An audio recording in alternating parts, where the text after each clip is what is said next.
My little sister Gemma fell in love with my boyfriend Nolan from the first day I brought him home, when she was barely 15. She called him her practice husband and told everyone that he was just biding his time. My parents found him sweet and funny. One time, at Thanksgiving dinner, he even pulled me out of my chair to sit next to him. Everyone laughed, except me. When I mentioned to my parents that I thought it was weird, my mother said, "She's just a kid, don't make it weird." Quote, when Gemma turned 18, I thought that this childhood obsession would finally pass. Little did I know that he had been up to something the whole time. Our family rented a beach house so they could spend the holidays together. After her birthday, my parents drove us all away, so leaving early was out of the question. From the moment we arrived, I knew something was wrong. Gemma came downstairs wearing my favorite perfume, her hair styled exactly like mine, and she was even wearing a jacket that Nolan had given me. When she turned around, she smiled at me as if everything was normal. I mentioned it to my mother, and she rolled her eyes. Imitation is the sincerest form of flattery. Stop being paranoid. Things got worse from there. One night, Nolan went out into the hallway to get some ice and came back completely shaken. He sat up in bed, unable to look me in the eye. In the end, he confessed that Gemma was there almost naked. He asked her to go to his room, and when she refused, he grabbed his arm, whispering, "She doesn't need to know." I told my parents, and my mother laughed in my face. "You're exaggerating." Gemma wouldn't stop. She was constantly touching his arm, showing up wherever he was. She always sat near him at meals. My parents ignored all my complaints. One night I woke up with a strange feeling.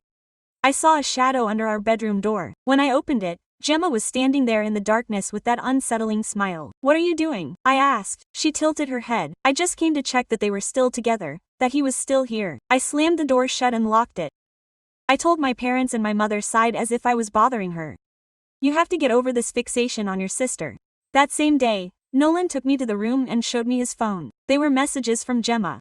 At first they seemed innocent, but then they turned sinister. She accused me of being unfaithful. She said that I had never truly loved him, and then I read the one that explained it all. "You were always mine. She just got here first. But that's going to change." It wasn't a passing fancy, it was a calculated plan. That night my mother knocked on our door with a serious face. Family gathering in the living room. Now, when we entered, Gemma was already sitting with her eyes watery and puffy. My parents flanked her as if protecting her from me. The air was thick. My mother took a deep breath and announced, "Gemma is pregnant." Time stood still. I looked at my sister. Her red eyes returned a look that seemed like triumph disguised as suffering. Nolan stood up abruptly. "What? Did he force a kiss on me?" Gemma said in a shaky voice. "Last night, when I went out into the hallway to get water, he pushed me against the wall." "That's a lie," Nolan shouted. "I never." "Stop." My father pounded the table, furious as I had never seen him. Gemma showed us the messages, the calls, everything. I stood up, my legs shaking but firm. "What messages?" "Show them to me." Gemma handed me her phone with trembling hands. I read, "You look beautiful today. Your sister doesn't need to know. We could see each other when she's asleep."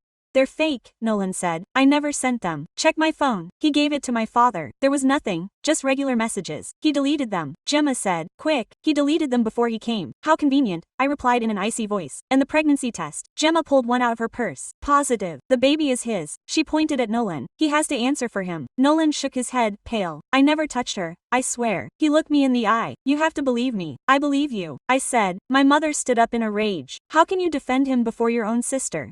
"Because I know her. I've watched her copy me for 3 years, use my perfume, touch him, appear where he is. You never wanted to see him. The truth is that man abused your little sister," my father said, pointing at Nolan. "He threatened me," Gemma said. "He said that if I didn't tell, he would tell that I was stalking him." I was scared. He was so convincing that for a horrible moment I hesitated. But I remembered his smile as he pushed me aside in Thanksgiving. His phrase at the door in the middle of the night. His messages saying, "You were always mine." "No, Lan, give me your phone." I went through everything, even the deleted ones, and I found it. I had recorded every encounter with Gemma since she started harassing him. Short videos, audios. I played one. Gemma in the kitchen, getting too close, touching his arm. He would pull away. "Gemma, stop. This isn't right."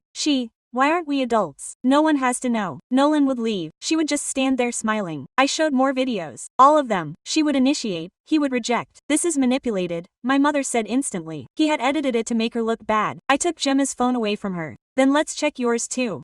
"That's private," she shouted. "If you're not hiding anything, show it," I insisted. My father took it from me. "Enough." Your sister is the victim. We're not going to traumatize her anymore. So, let's do a DNA test when the baby is born, Nolan suggested. It will prove it's not mine. Of course we will, my father said. And when I confirm that you are the father, you will pay. My mother looked at me with contempt. Break it off with him right now or don't come back to this house. I looked at Nolan, pale, terrified, but innocent. Then at Gemma. For a second her mask fell and I saw pure satisfaction. I didn't say, "What?" My mother almost screamed. I'm not going to break up with him. And if I have to choose, I choose you to leave. I headed for the door. Nolan followed me. Behind me I heard my mother screaming, Gemma pretending to cry, my father saying that she was dead to them. We went upstairs, quietly packing our bags, clothes, documents, the essentials. Are you sure? Nolan asked. He's your family. You're my family now, I replied. They chose to believe a liar. I choose to believe you. We went downstairs. My parents and Gemma looked at us. If you go out that door, don't come back, my father said. You are disinherited. I accept, I replied. If it means not being part of this lie, I accept it. You'll regret it when I leave you alone, my mother warned. I won't come crying to you. Gemma ran. Wait, don't go. We can work this out. Maybe I was wrong. You weren't wrong. I broke up with her. You planned this for years and they let you. They encouraged you. But I don't care anymore. Stay with them. We got out. I closed the door. Nolan loaded the bags into the car. I didn't look back. We drove in silence for an hour. Where are we going? Nolan asked. Far away, I said. Anywhere but here. And the money, the job, where to live, we'll figure it out. I was surprised by my own calm. The important thing is that we're together. That night we slept in a simple motel, 2 single beds, a small room but ours. No judgments, no accusations. My phone vibrated more than 20 times. Calls from my mother, my father, even Gemma. I didn't answer any of them. I didn't respond to any of the calls. Eventually I blocked all the numbers. Do you think they'll change their minds? Nolan asked in the shadows. No, I replied. But that doesn't matter anymore. I made my decision, and I made it well. That night I went to sleep feeling freer than I had in a long time. I might not have a family or a home of my own, but I had my dignity, and that was enough. We moved to a city 4 hours away, a place where no one knew us or knew anything about our past. The first month was tough. Nolan got a job at an electronics store. I worked at a coffee shop. We shared a tiny apartment with a chain-smoking roommate. Do you think we did the right thing? Nolan asked me. One night we were eating packaged noodles for dinner for the 4th time that week. Yeah, I said. I don't regret it. And I wasn't lying. Every time I thought about going back, I remembered Gemma's face, her fake smile, the way my parents believed her without question. My phone wouldn't stop ringing, unknown numbers, I blocked them one after another. In the end I changed my number, only Nolan had the new one. 2 months went by and the partner left. We were able to cover the rent on our own. Nolan got a better job at a telecommunications company. I continued working at the coffee shop, but we had enough to live on. One day, a regular customer called me. Are you looking for another job? She asked. I have a startup. I need someone to manage social media. I have no experience, I told her. But you have Instagram, she replied. I've seen it. Your photos are excellent and your texts capture attention. That's exactly what I'm looking for. She offered me double what I was earning at the coffee shop. I accepted. The company sold natural skincare products. My job was to generate content, photos, videos, texts that would make people want to buy.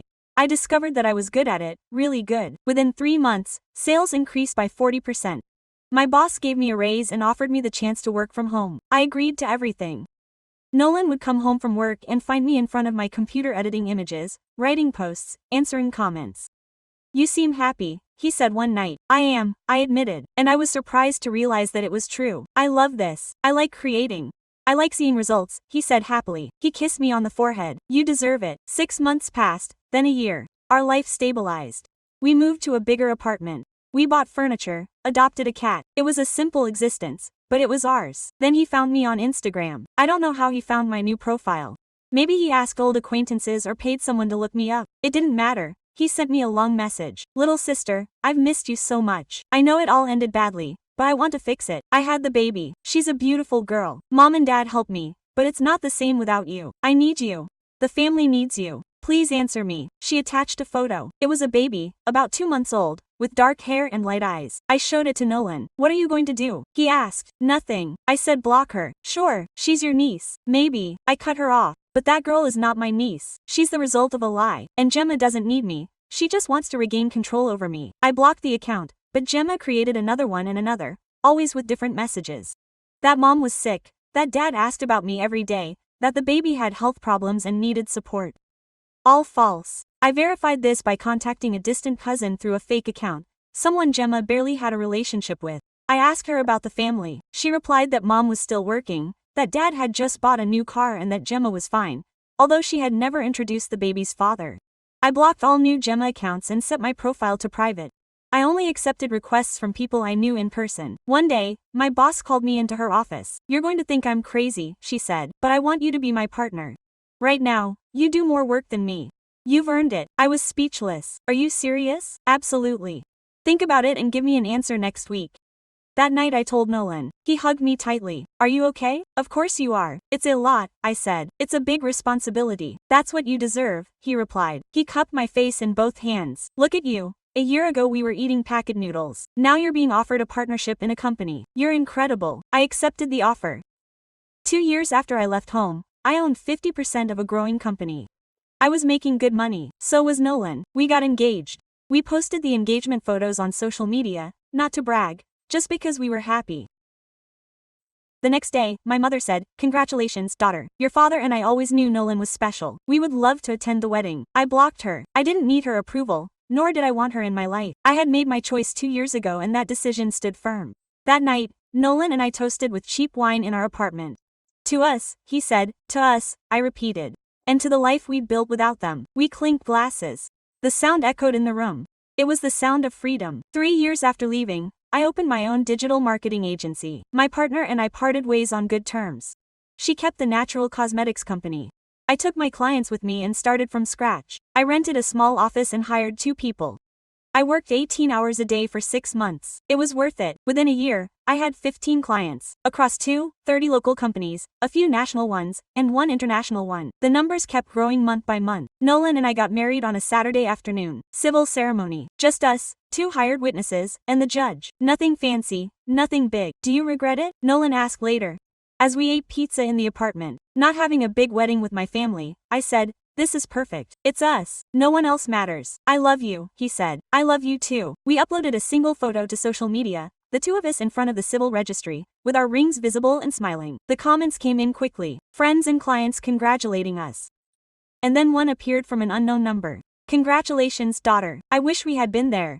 Quote, "Dad." I deleted it and blocked the number. We continued eating pizza. A week later, my father called the office. He must have found the number on Google. My agency had a website. My assistant answered. "There is a man who claims to be your father," he informed me. "I want to talk to you. Tell him I'm not available." He said he would wait, so he let me wait. I didn't leave the office for 3 hours. Finally, my assistant came back. She left, but she left this. It was a handwritten letter. I recognized my father's handwriting instantly. I opened it. "Dear daughter, I know you don't want to talk to me. I understand. But you need to know something. Gemma is in therapy. She has serious problems. The psychologist says she has a disorder, that she needs professional help and that what she did to you was part of an unhealthy obsession. Your mother and I are devastated.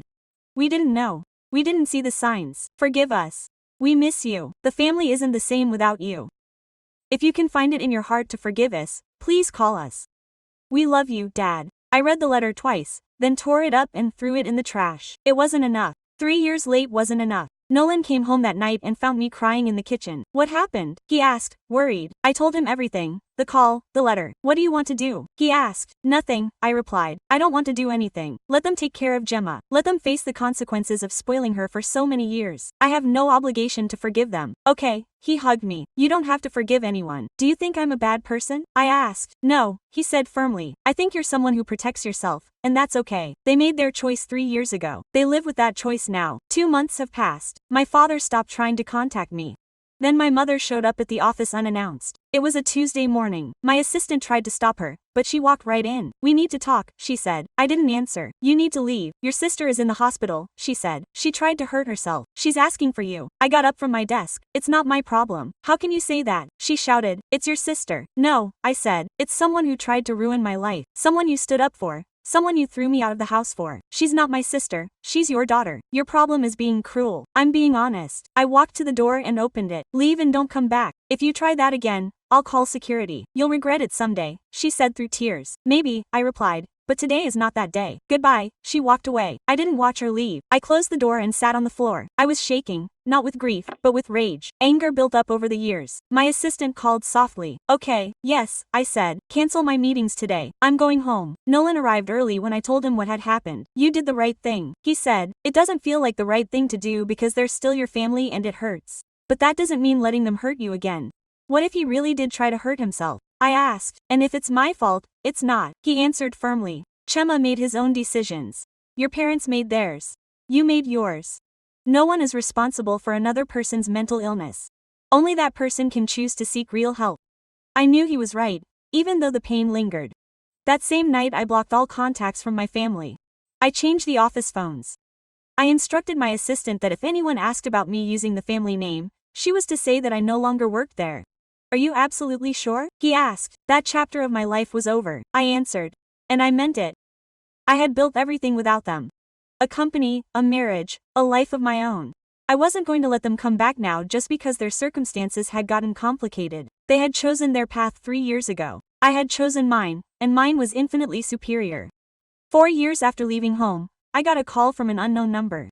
I usually answered, but that day I was waiting for a new client to contact me. I answered, hello, it's me, your mother. I was about to hang up, but something in her tone stopped me. She sounded devastated. How did you get this number? I asked. Did your cousin Lucia give it to me? She replied, I need to talk to you. We have nothing to say to each other. Please, I was ringing. Just for 5 minutes. It's about Gemma. I'm not interested in anything related to Gemma. She did it again, she said. She repeated exactly what she had done to you. But this time with Lucia's boyfriend, and this time there were witnesses. I slumped into a chair. My heart was racing. Tell me. Lucia had organized a bachelorette party. Gemma attended and stayed after everyone else had left. Lucia's boyfriend, Marco, stayed to clean up. Gemma tried to kiss him. She confessed that she had always been attracted to him, that Lucia didn't deserve him. Marco rejected her, pushed her away, but Gemma insisted, grabbed his shirt, tried to rip it off. I asked coldly. Marco's sister arrived and surprised him. Gemma fabricated the same version that Marco had attacked her, that he was only defending himself, but her sister recorded everything on her phone. She had video, audio, complete evidence, silence. Then my mother continued. Lucia broke up with Marco because of Gemma. The whole family confronted her. Your father and I watched the video. We had to listen to our daughter repeat the same lies that she made up about Nolan. The same phrases, the same pattern. And why are you calling me? I asked. Because you were right. So. All this time you were right about her. And we kicked you out. We disinherited you. We called you a liar. And you were right. Yes, I said it. I was. I'm sorry. She cried. I'm so sorry. Please forgive us. Please, I didn't say anything. What? I'm not going to forgive you. Not now. Maybe never. It took them 4 years to realize what I saw from the beginning, and they only accepted it because there's a video. Without that video they would still call me a liar. That's not fair. It's totally fair. I cut her off. They decided to believe her over me. Their daughter, the one who never lied to them, the one who was always honest. They erased me from their lives without hesitation. Now they have to bear that choice. But we are family, right? You stopped being family 4 years ago. Goodbye. I hung up. I blocked the number. Nolan came home that night and found me in the kitchen with a glass of wine. What happened? He asked. I told him everything. The call. What happened with Gemma? The video. How do you feel? He wanted to know. Empty, I replied. I thought I would feel vindicated, even happy because they finally saw the truth. But I only feel empty. Is that normal? Yes, he said. Because this doesn't bring back the 4 lost years. It doesn't give you back the family you deserved. I have family, I said. I have you. Yes. He smiled. You have me. 2 weeks later, my father showed up at the agency. This time I motioned for my assistant to let him in. He appeared in my office. He looked older, much older than I remembered. His hair completely gray, deep furrows by his eyes. Thank you for seeing me, he said. You have 10 minutes, I replied. Speak. He sat down. He inhaled deeply. Your mother told you about Gemma. What happened with Marco? Yes. We spent 4 years defending something inexcusable. We pushed our healthy daughter aside to protect the sick one without knowing she was.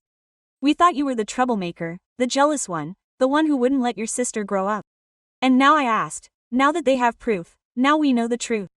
Gemma is in intensive psychiatric treatment. She was diagnosed with an obsessive personality disorder. They say it goes back years, that it probably started in adolescence, that we, our way of raising her, made everything worse. And that's because I should care, because we want to fix it, she said.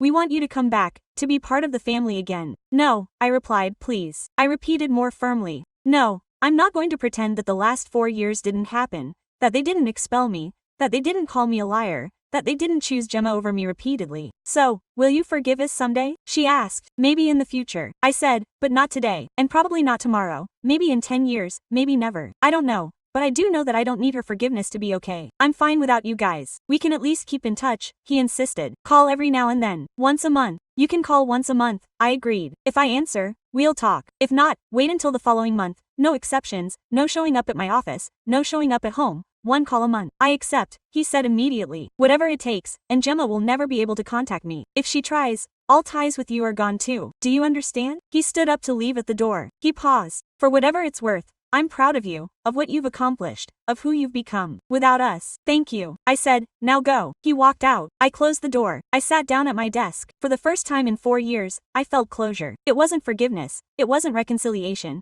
But it was closure, and that was enough. 6 months later, I agreed to meet my parents at a coffee shop, not because I had forgiven them, but because I needed to finish that chapter for good. I needed to express everything I had bottled up for 4 years. I was intentionally 10 minutes late. I didn't want to seem impatient to see them. They were at a table in the back. My mother looked anxious. My father tried to remain calm, but his hands were shaking. I sat down without greeting them. Thank you for coming, my mother said. They said they wanted to talk. Here I am. Talk. My father took a deep breath. We want to explain why. I didn't let him continue. I'm not looking for explanations. I want you to listen. I was silent for 4 years. Now I'm the one talking. They looked at each other and nodded. When I was 15 and Gemma started making comments about Nolan, I told them. They called me exaggerating. When I was 17, when she pushed me away at Thanksgiving, I told them. They made fun of me. When I was 19, when she wore my perfume and copied my clothes, I warned them. They said it was the lake. I gave you signs, hundreds of warnings, hundreds of chances to see her as she was, and you ignored them all. We thought he was harmless. My mother began. Let me finish. I interrupted her coldly. Then, during that vacation, Nolan showed me videos, evidence, messages, everything. And you claimed that he was manipulated, that Gemma was the victim. You gave me an ultimatum, him or you. When I defended him, you threw me out, disinherited me, declared me dead to the family. Do you remember? My father lowered his eyes. Yes, we remember. Good, I said, because I also remember every phrase, every gesture of contempt, every time you preferred to believe her over me. And now here you are, 4 years later, because there is finally a video that is impossible to deny. Because Gemma repeated her behavior with someone else and there was irrefutable proof. We were wrong, my mother said through tears. We admit it. We were completely wrong. And what does that change? I asked. Give me back 4 years? It erases the fact that I had to rebuild myself from scratch with no family, no support, nothing. No, my father admitted. It doesn't change the past, but we want to try. We want to be part of your life again. I took out my phone, showed them photos, my agency, my team, the awards I'd received, the important clients. This is what I built without you in 4 years. I started out bussing tables at a coffee shop. Now I manage 40 employees. I billed 3,000 ones last year. I bought my own house. I have a full life, and you know what's best, that I built it without needing your approval. My mother cried inconsolably. Now we are proud. I don't care, I replied. Their pride is 4 years late. I don't need it or want it. So why did you agree to this meeting? My father asked. If you don't want us around, why come? Because I needed them to know. I won. They bet on the wrong daughter, protected the liar, and kicked out the honest.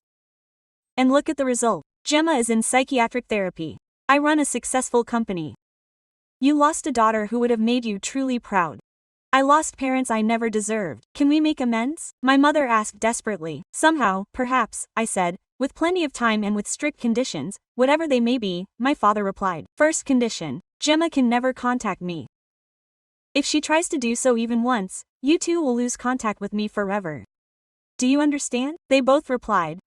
Second rule, I decide when we meet and when we talk. If I call you, you answer immediately.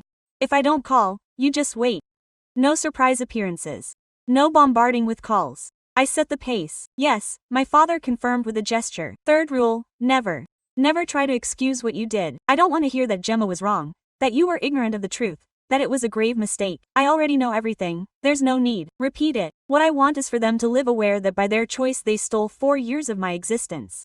Do you accept? My mother murmured with a broken voice. Fourth rule. When I have children, they will obey my rules about how and when they see them. If they break it even once, it's all over. There will be no other chance. We accept it, my father declared. Whatever it takes. I stood up. Perfect. I will contact them when I feel ready. It could be in a month or maybe a year. Patience. Wait, my mother intervened. That's all. You're not thinking about what? Inquiry. About hugging them? About declaring that I forgive them? No, not yet. Maybe it will never happen. However, I offer them the possibility of conquering a space in my small, conditioned world. But a space far exceeds what they deserve. I left the coffee shop without turning around. Nolan was waiting for me in the vehicle. How did you get out? He wanted to know. Essential, I replied. I told them. Absolutely everything. I set the boundaries. Now it's up to them to respect them. And if they fail, I'll eliminate them completely and I'll still be at peace. He drove silently for several minutes. Then he commented, You fill me with pride for your driving, for your unwavering strength. In these 4 years I've learned something valuable. I express that affection doesn't mean tolerating everything, that family ties aren't the ones who hurt you and expect you to ignore it, that it's okay to impose barriers, even on parents. Yes, he smiled. That's right. I slept better that night than I had in months, because I had finally let go of everything. I had finally set my own rules and I finally felt in control of my destiny. 5 years after that encounter in the coffee shop, I was in the park with my 2-year-old daughter. Her name was Elena. She inherited Nolan's dark hair and my eyes. She was simply perfect. My phone vibrated. It was my father, his monthly contact. Hello, Dad. Hello, daughter. How are things going? Good. Here in the park with Elena. We could see her this month. It's been 2 months since the last one. Sure. Saturday. 2 hours at home, same as usual. Thank you. His tone reflected genuine gratitude. Thank you for giving us this chance. I hung up. Elena ran over with a picked flower. Look, Mom. How pretty, I exclaimed, just like you. Nolan appeared with ice cream. He sat down next to me on the bench. Was that your father? Yes. They're coming on Saturday. Is that okay? Quote, yes, I confirmed. They've always complied. In these 5 years, they've never shown up unexpectedly. They never mentioned Gemma. They never try to defend their actions. They just show up, spend time with Elena, and leave when I say so. It exceeds my expectations, Nolan acknowledged. Me too, I added. The agency expanded. It now had 80 employees, offices in 3 cities, won national awards, and major brands were asking us out. No reverse. Nolan rose to regional director at his firm. Solid income. We lived comfortably, more than comfortably. We bought a spacious house, 3 bedrooms, a garden. Elena enjoyed her room full of games. On Saturday, my parents rang the doorbell promptly at 3 o'clock. They waited for me to invite them in. Hello, I'm home. Hello, my daughter, my mother replied. She no longer forced hugs without permission. Elena ran to meet her. My mother picked her up cautiously, fearing my reproach. She's grown so much, my father commented. Every visit seems bigger. That's how little ones grow, I replied. Coffee? Yes, thank you. We settled into the living room. Elena showed off her toys. My parents smiled, asked questions, played with her. I watched from the kitchen. Nolan was next to me. They look changed, he observed. More modest. They are, I confirmed. They stole 50 years of my existence. They almost wasted getting to know their granddaughter. They understand that they are here with my permission, not by their own right. Have they ever asked about Gemma? Never, I replied. They know that that boundary is untouchable. After exactly 2 hours I got up. Time to go, I announced. They didn't object. They said goodbye to Elena, to Nolan, to me. Thank you for letting us, my mother said at the doorway. Until next month, I said. They left. I closed up. How are you feeling? Nolan asked. Saren, I replied. It already hurts to see them. I no longer harbor anger, only indifference. And that's enough. It's enough. That night, after putting Elena, Nolan, and I to sleep on the couch. Do you know what date it is today? He asked. What exactly? 9 years since we met. I smiled. 9 intense years. Do you regret anything? Nothing. I affirmed without hesitation. Not even the loss of my family, because without that I wouldn't have built this. This existence with you, with Elena, with the agency, with everything. And about Gemma he asked. Do you ever think about her? Occasionally, I confessed. I wonder if she continues therapy, if she's moved on, if she's understood the harm caused. But I soon conclude that it's irrelevant. She chose her path. I chose mine, and mine is immensely superior. Nolan kissed me. I love you. Me too. Weeks later, my cousin Lucia called. Little contact since the incident with Gemma. Hello, I said. Hello, I know my call sounds strange, but I had to tell you. What's going on? I ran into her at the supermarket. She looked different, calmer, but still lonely. Marco and I got married last year. When she saw me, she turned and ran away. She didn't even try to talk. Fine, I replied. That's fitting. Your mother told me about your daughter, the success of your agency, your general well-being. Yes, everything is going great. I'm pleased, said Lucia. I always sensed your strength, but I didn't imagine such a construction. You're motivating. Thank you, I replied. I just acted as I should. Moving forward, will you ever forgive her? She asked about Gemma. I don't know, I admitted sincerely. Possibly, but it doesn't bother me. She no longer controls my life and that's the greatest revenge. I didn't need to ruin her. She ruined herself. I built something greater. We hung up. That night, watching Elena sleep, I reflected on the journey. 9 years ago, I had defended my partner from my sister's lies in a coastal house. My parents threw me out. I was left with nothing. Now I had everything. A prosperous company, a loyal husband, a beautiful daughter, my own home, inner serenity. My parents, restricted access. 2 hours a month. On my terms, without authority or control. Gemma alone in therapy, facing her choices. Here, happy, complete, liberated. I needed no public scandal, no theatrical revenge, no annihilation of anyone, only to choose myself, to forge my reality and allow the natural consequences to act. That was my revenge and it was impeccable. I gently closed Elena's door. She was not waiting in our bedroom. Is everything in order? She asked. Everything is perfect, I replied.